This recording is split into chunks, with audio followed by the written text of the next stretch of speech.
Todos los días tomamos decisiones. Algunas son pequeñas, como qué voy a comer, por cuál calle me voy, a qué hora salgo de mi casa. Pero hay decisiones que cuestan millones. ¿Cuántos aviones necesita una aerolínea? ¿Cuántos médicos deberían estar en guardia en un hospital? ¿Cuántos camiones necesita una empresa para entregar miles de pedidos? Y quizá la pregunta más difícil de todas: ¿cómo sabes que tomaste la mejor decisión? Y de hecho, ¿cómo sabes que tomaste la mejor decisión dado los recursos que tienes disponibles? Precisamente de eso trata esta asignatura, de tomar la mejor decisión posible con los recursos que tienes.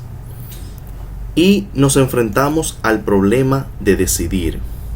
Imagínate lo siguiente: tienes una empresa que distribuye alimentos en Santo Domingo. Tienes 5 camiones. Tienes cientos de pedidos cada día, una cantidad limitada de combustible, choferes que solo pueden determinar una cantidad determinada de horas y clientes que quieren recibir sus productos a tiempo. Pero además tienes un problema importante, y es que tienes tapones, muchísimos tapones. Entonces, ya el problema no se vuelve solo cómo entrego los pedidos, ¿verdad? Sino que el verdadero problema se convierte en cómo entrego todos esos pedidos utilizando la menor cantidad de tiempo posible, combustible y dinero. De hecho, cómo entrego cada uno de estos dadas mis restricciones. Ahí, una vez incluimos estas restricciones, el problema cambia y se convierte en una situación de optimización.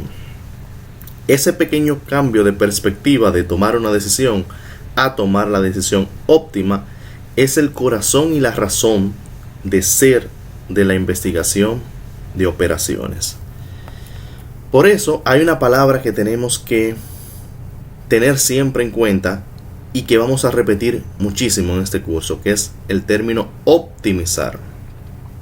Optimizar significa buscar entre todas las decisiones que podemos tomar aquella que produce el mejor resultado posible. Si quiero minimizar costos, busco el menor costo. Si quiero maximizar beneficios, busco el mayor beneficio. Si quiero reducir el tiempo de espera de los pacientes, busco la combinación de recursos que produzca el menor tiempo posible. Pero existe un problema. En la vida real, nunca podemos hacer absolutamente todo lo que queremos. Tenemos límites, tenemos dinero limitado, tenemos tiempo limitado, tenemos trabajadores limitados, tenemos máquinas limitadas, tenemos espacio limitado, y estos límites tienen un nombre matemático. Se llama restricciones. Una empresa pequeña que tiene 2 productos y recursos limitados, producto por ejemplo A y producto B, donde cada unidad que vendes deja una ganancia. Naturalmente podrías pensar, perfecto, entonces produzco muchísimo de los dos. Pero no puedes. Tienes solamente cierta cantidad de materia prima, ciertas horas de trabajo, cierta capacidad instalada, y entonces aparece la pregunta: ¿cuántas unidades de A y cuántas unidades de B deberías producir? Y ahora tenemos 3 elementos.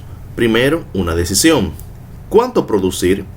Matemáticamente podríamos llamarlo una función de maximización, donde se estaría maximizando la variable z, como podemos ver en el objetivo número 2, con 30x sub 1 más 20x sub 2. Pero tenemos que saber que esa función que vamos a maximizar tiene restricciones. Por tanto, en ambos casos es necesario ver que los recursos que tenemos para esta combinación de factores tienen que ser menores o iguales a 100 en uno de los casos y menores o igual a 90 en otros de los casos. Y de repente una empresa hace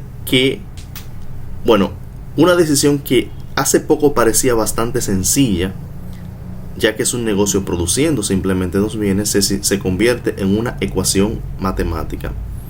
Y aquí es justamente donde viene la parte más interesante de la investigación de operaciones, pues no consiste solamente en resolver el sistema de ecuaciones. De hecho, si fuese así, esto sería simplemente álgebra.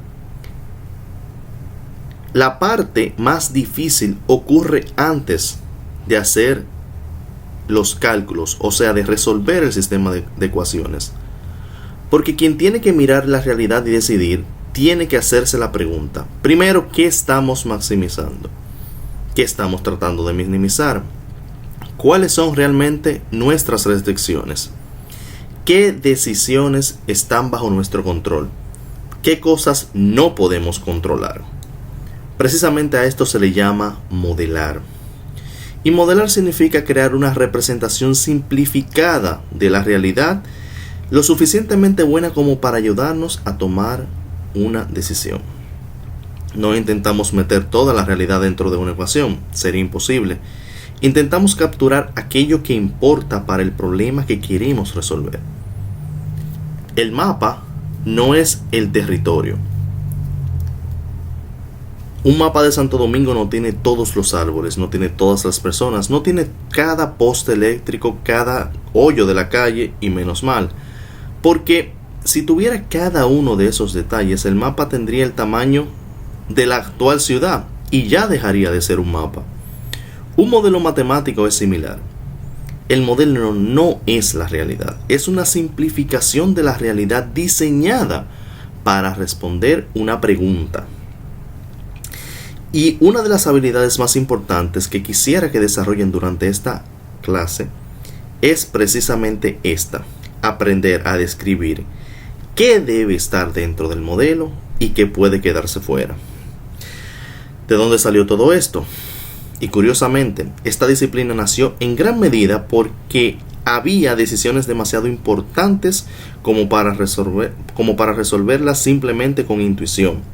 Durante la Segunda Guerra Mundial, científicos, matemáticos y militares se hicieron la pregunta que da origen a la investigación de operaciones, que es: ¿dónde colocar radares? ¿Cómo organizar los convoyes? ¿Cómo utilizar eficientemente los recursos escasos? ¿Cómo asignar aviones? Etcétera. El objetivo era simplemente utilizar las matemáticas y la evidencia para mejorar esas decisiones operativas. Luego de la Segunda Guerra Mundial, una vez termina el conflicto bélico, los ejércitos no eran los únicos que tenían problemas de asignación de recursos. También los tenían las fábricas, los hospitales, las aerolíneas, los gobiernos, los bancos, los supermercados y un largo etcétera. De hecho, prácticamente cualquier organización al margen de su naturaleza. Y hoy es algo que está en todas partes. Entonces, tenemos recursos limitados. Tenemos diferentes alternativas, ¿verdad? Y de eso trata esta clase. Durante este curso vamos a aprender a convertir problemas reales en modelos, ¿verdad? Y vamos a utilizar herramientas como la programación lineal, el método gráfico, el método simplex, algunos problemas de transporte, problemas de asignación, modelo de redes y otras herramientas para analizar decisiones. Pero quiero que desde ahora se mentalicen, porque no quiero que terminen la asignatura pensando que esta es una especie de asignatura matemática más. Quiero que cuando ustedes vean un problema, automáticamente se pregunten: ¿cuáles son las variables de decisión? ¿Cuál es el objetivo? ¿Cuáles son las restricciones? ¿Qué información necesito? ¿Y existe una forma mejor de hacer esto? Porque cuando empiezan a pensar así, ya están pensando como alguien que hace investigación en economía operacional. Y quizás esa sea la parte más importante de la primera clase. La investigación de operaciones no comenzó como una ecuación, sino como una pregunta. Una pregunta extremadamente sencilla, pero increíblemente poderosa. Y es, dadas las circunstancias que tengo, ¿cuál es la mejor decisión que puedo tomar? Y durante todo este curso vamos a aprender a responderla. Bienvenidos a Investigación de Operaciones.